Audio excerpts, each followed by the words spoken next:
byaba navuganaho abanyakibiina eza National Resistance Movement akishaye cya Kororo mu rurembo rwa Kampala ku bantu baronda abakuza kubakwatira bendera ndengo zitari zimwe na zimwe hamwe no kuronda barakitse akakiiko k'ekibiina kakuru aka Central Executive Committee.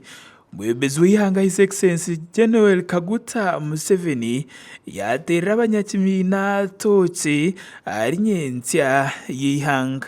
Abanyakibiina aba babanza no kutorana mukuru w'ihanga ataine cyakanisa nka chairman w'ekibiina hamwe no kumwikiriza uko bakwatira bendera aba president omukarura karikuza kuterwa umwaka gw'2026.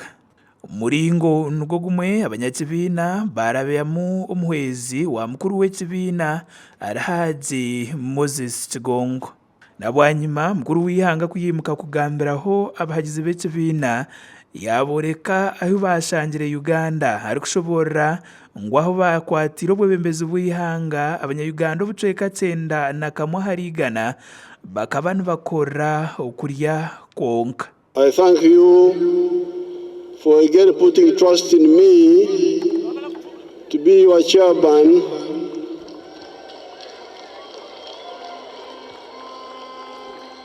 of the NRM for the period 2026, 2025, 2031.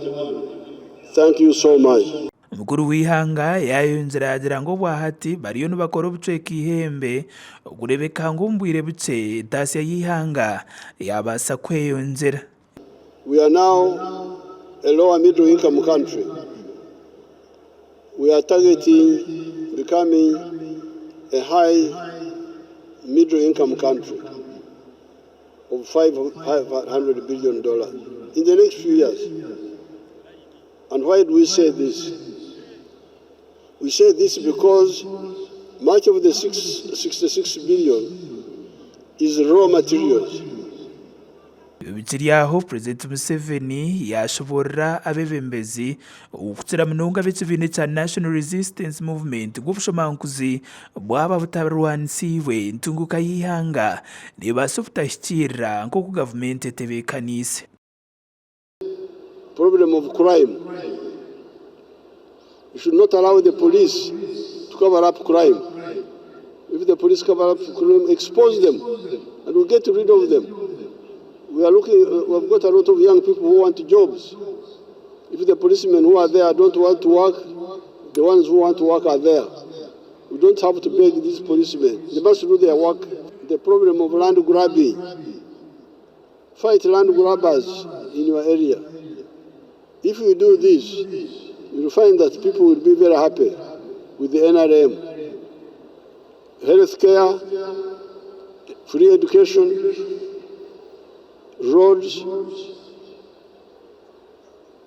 crime, land grabbing, maybe also safe water. Nabwanyuma Todongo yahereza abetsimbireho ahabwa Vice Chairperson w'ekibiina wa kabiri ow'abakazi okugamba utiriho no kushaba obushagiki. There are also fake registers in circulation. This is a matter I raised several times in the Central Executive Committee, which needed address, but I hope we shall be able to get a good result. The mighty party NRM. And as you got me from where I was, where you said I used to put on wrong clothes, now I am putting on very good clothes. And that is NRM. Your Excellency, when you identified me, I do not want to be useless in the party. Aho twakorera amakuraga okubara karuru hagati ya Right Honorable Rebecca Kadaga hamwe na Right Honorable Anita Among kwaba n'ukukigenda omu maisho. Makuraga gasha kwa Ronald Ngabirano abatayari West muri Kampala.